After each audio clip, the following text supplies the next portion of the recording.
એમ કીધું કે આજે EB-5 પ્રોગ્રામ હેઠળ જે ગ્રીન કાર્ડ આપવામાં આવે છે એ હું બંધ કરવા માગું છું અને એની જગ્યાએ ગોલ્ડ કાર્ડ દાખલ કરવા માગું છું.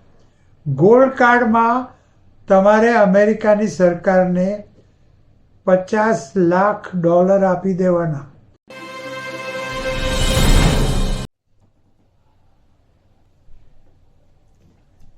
ખબર છે ને દર્શક મિત્રો, ડૉક્ટર સુધીર શાહ એડવોકેટના એકવાર ફરીથી નમસ્તે. દર્શક મિત્રો, હમણાં છેલ્લા થોડા દિવસોથી, એટલે એમ કહો ને કે જ્યારથી ડોનાલ્ડ ટ્રમ્પે અમેરિકાના 47મા પ્રેસિડેન્ટ તરીકે પ્રેસિડેન્ટ પદ ધારણ કર્યું છે, એટલે કે 20મી જાન્યુઆરી 2025થી એમણે એવા એક્ઝિક્યુટિવ ઓર્ડરો બહાર પાડ્યા છે, એવી જાણકારી વ્યક્ત કરી છે કે જેથી અમેરિકા જવા ઈચ્છતા લોકોમાં ગભરાટ ફેલાઈ ગયો છે. અને જેઓ અમેરિકામાં છે, લીગલી છે તેમજ ઇલીગલી છે, એ બધા ઇમિગ્રન્ટો પણ ખૂબ ગભરાઈ ગયા છે. સૌ પ્રથમ તો 20મી જાન્યુઆરી 2025ના દિવસે જ્યારે ડોનાલ્ડ ટ્રમ્પે અમેરિકાનું પ્રેસિડેન્ટ પદ સંભાળ્યું અને વ્હાઇટ હાઉસમાં જેવો પગ મૂક્યો કે એમણે એક્ઝિક્યુટિવ ઓર્ડર પાસ કર્યો અને જે વર્ષોથી ચાલી આવતું હતું, જે અમેરિકાના 14મા કોન્સ્ટિટ્યુશનના 14મા એમેન્ડમેન્ટમાં દાખલ કરવામાં આવેલું, એ બર્થ સિટીઝનશીપ રાઇટ એમણે બંધ કર્યો. જોકે પછી એને ચેલેન્જ કરવામાં આવ્યું અને હવે તો એ વાત કોર્ટમાં પડેલી છે. ત્યારબાદ એને એવું કીધું કે એમને ઘણા બધા એક્ઝિક્યુટિવ ઓર્ડરો બહાર પાડ્યા ઇમિગ્રેશનને લગતા, અને પછી એમને એમ કીધું કે આજે EB-5 પ્રોગ્રામ હેઠળ જે ગ્રીન કાર્ડ આપવામાં આવે છે એ હું બંધ કરવા માગું છું અને એની જગ્યાએ ગોલ્ડ કાર્ડ દાખલ કરવા માગું છું. ગોલ્ડ કાર્ડમાં તમારે અમેરિકાની સરકારને $50 લાખ આપી દેવાના, એટલે કે આજના હિસાબ પ્રમાણે લગભગ 45 કરોડ રૂપિયા આપી દેવાના, એટલે તમને ગ્રીન કાર્ડ મળે.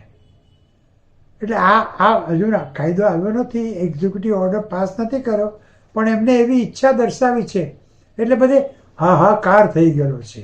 પછી હમણાં એવું કહેવામાં આવ્યું કે ભાઈ તમે ગ્રીન કાર્ડ ધારક હો, એનો અર્થ એમ નથી કે તમે અમેરિકામાં ગમે તેમ કાયમ રહી શકો.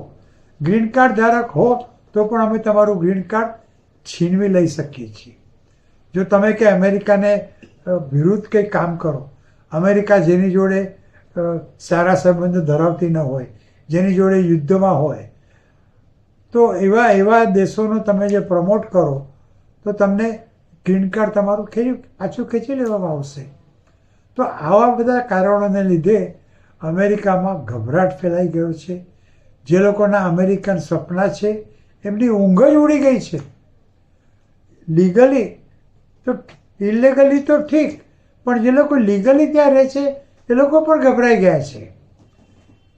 તો દર્શક મિત્રો, મારી તમને એક સલાહ છે. તમે જો અમેરિકન સ્વપ્નું સેવતા હો, તમારે જો અમેરિકામાં જવું હોય કાયમ રહેવા માટે કે થોડા સમય માટે, તો કાયદેસર ત્યાં જાઓ. ગેરકાયદેસર ત્યાં જવાનો બિલકુલ વિચાર ન કરો. અને અમેરિકા જો થોડા સમય માટે જવું હોય તો જે કારણસર ત્યાં જવું હોય એ માટેના જુદા જુદા કેટલાય વિઝાઓ ઘડવામાં આવે છે. વેપારી તરીકે જવું હોય તો B1, ટુરિસ્ટ તરીકે જવું હોય તો B2, વિદ્યાર્થી તરીકે જવું હોય તો F1, નોકરી કરવા જવું હોય તો H1B, તમારા બિઝનેસની શાખા ખોલીને ત્યાં જવું હોય તો L1, જો તમારે નાટક બજાવવા જવું હોય તો P3, જો તમે ધર્મગુરુ હો તો R1, જો તમે અખબારના રિપોર્ટર હો તો I. હવે તો કેટલાય પ્રકારના નોન ઇમિગ્રન્ટ વિઝા છે, તો એની જાણકારી મેળવો અને કાયદેસર ત્યાં જાઓ. અને જો તમારે ત્યાં કાયમ રહેવા જવું હોય તો ઇમિગ્રન્ટ વિઝા મેળવવા પડે, અને એ પણ તમને ઇમિડિયેટ રિલેટિવ કેટેગરી હેઠળ, 4 જુદી જુદી ફેમિલી પ્રેફરન્સ કેટેગરી હેઠળ, 4 જુદી જુદી એમ્પ્લોયમેન્ટ બેઝ પ્રેફરન્સ કેટેગરી હેઠળ, EB-5 પ્રોગ્રામ હેઠળ, અસાયલમ માગીને, રેફ્યુજી સ્ટેટસ મેળવીને, અમેરિકાની મિલિટરીમાં જોડાઈને અને વિઝા લોટરીમાં ભાગ લઈને આમ તમે કાયદેસર તમે ઇમિગ્રન્ટ વિઝા પણ મેળવી શકો છો. તો ગેરકાયદેસર અમેરિકામાં જવાનો બિલકુલ વિચાર કરો નહીં અને કાયદેસર જ જાઓ અને કાયદેસર જવા માટે તમને કયા પ્રકારના વિઝાની જરૂર છે, એ માટે શું શું લાયકાતો હોવી જોઈએ, એ માટે કેવી રીતે પ્રક્રિયાઓ કરવી જોઈએ, આ બધું જાણવું હોય તો ડોન્ટ ટેક ટેન્શન. મહેુના અને મારો મોબાઈલ નંબર છે 9820419469 અને ઈમેલ એડ્રેસ છે sudhirsha1940@gmail.com. તો દર્શક મિત્રો, અમેરિકા જવું હોય તો કાયદેસર જ જજો. ગેરકાયદેસર જશો તો ડોનાલ્ડ ટ્રમ્પ તમને હેરાન કરશે, જેલમાં નાખશે, તમને હાથકડી પહેરાવીને તમારા દેશમાં પાછા મોકલી આપશે. પણ કાયદેસર જશો તો તમે ત્યાં શાંતિથી રહી શકશો, એ દેશનો લાભ લઈ શકશો. અને એ માટે તમને કંઈ પણ જાણકારી હોય તો મહેુના